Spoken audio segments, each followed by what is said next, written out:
5 Stories on a Single Theme by Clarice Lispector. This story could be called The Statues. Another possible title would be Murder, or even How to Get Rid of Cockroaches. So I shall tell at least 3 stories, and all of them true, because none of the 3 will contradict the others.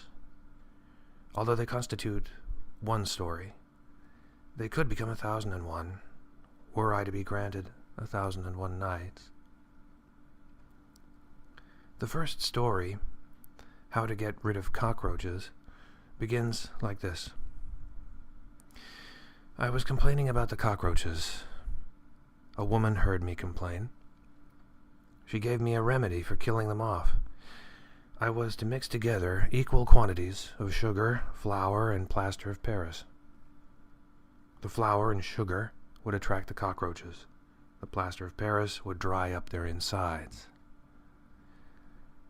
I followed her advice. The cockroaches died almost immediately. The next story is really the first, and is called Murder. It begins like this. I was complaining about the cockroaches. A woman heard me complain. The remedy is prepared. And then murder ensues. The truth is that I had only complained in abstract terms about the cockroaches, for they were not even mine. They came from the ground floor and climbed into our apartment through the pipes in the building. It was only when I prepared the mixture that they became mine too. On our behalf, therefore, I began to measure and weigh the ingredients with somewhat greater concentration. I was gripped by a vague sense of rancor, by a sense of outrage. During the day, the cockroaches were invisible, and no one would have believed in the hidden evil that was invading our tranquil household. But if the cockroaches, like some dark secret, slept by day, there I was preparing their nightly poison. Meticulous and eager, I prepared the elixir of prolonged death. A nervous fear and my own guilty secret guided me. Now I chillingly desired only one thing: to kill every cockroach in existence. Cockroaches crawl up the pipes while weary humans dream. And now the mixture was ready, white as white could be. As if I were dealing with cockroaches as wily as myself, I cautiously spread the powder, which seemed to have become part of my nature. Lying there in bed, in the silence of night, I could imagine those cockroaches climbing up one by one into the kitchen, where darkness slumbered, a solitary towel watching over the clothesline. I awoke hours later, startled at having overslept. Dawn had broken. On a nearby hill, a cockerel crowed. This third story I am now about to tell is entitled The Statues. It opens with my complaint about the cockroaches. Then the same woman turns up. And so it goes on until I wake up at first light, feeling drowsy, and make my way to the kitchen. The pantry floor looks even more drowsy with its tiled perspective. And in the shadows of dawn, there is a purplish hue which distances everything. Looking down, I see blobs of white and shadows at my feet, a multitude of rigid statues scattered everywhere, cockroaches which had petrified from the core outwards. Some are lying upside down, others arrested in the midst of some movement which they will never complete. In the mouths of some of the cockroaches there are still traces of white powder. I am the first person to see dawn breaking over Pompeii. I know what this night has been.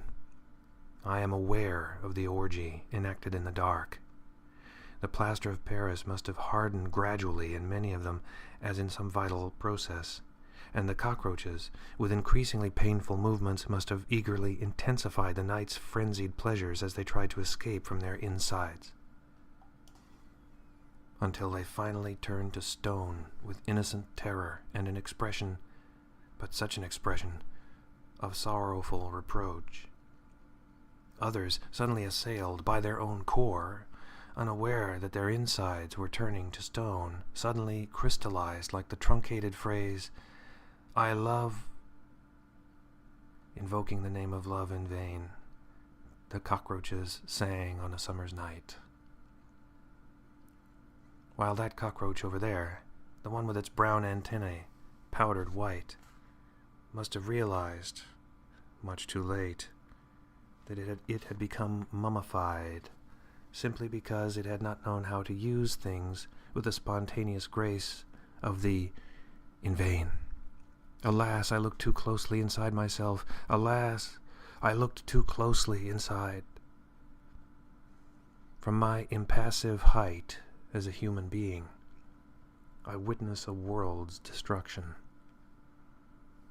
Dawn breaks. Here and there, the stiff antennae of dead cockroaches quiver in the breeze. The cockerel from the previous story begins to crow. The fourth story marks a new era in the house. The story begins in the usual fashion. I was complaining about the cockroaches. It continues up to the moment when I discover those statues made of plaster of Paris. Dead, of course. I glance at the pipes where this very night another swarm will appear, advancing slowly upwards in Indian file. Should I administer the lethal sugar night after night? Like someone who can no longer sleep without satisfying this craving for the nightly ritual? And should I spend my sleepless nights on the terrace, eager to discover those statues my humid nights have erected? I trembled with perverse satisfaction at the vision of my dual existence as a sorceress. I also trembled at the sight of that hardening plaster of Paris, the depravity of existence which would shatter my inner form.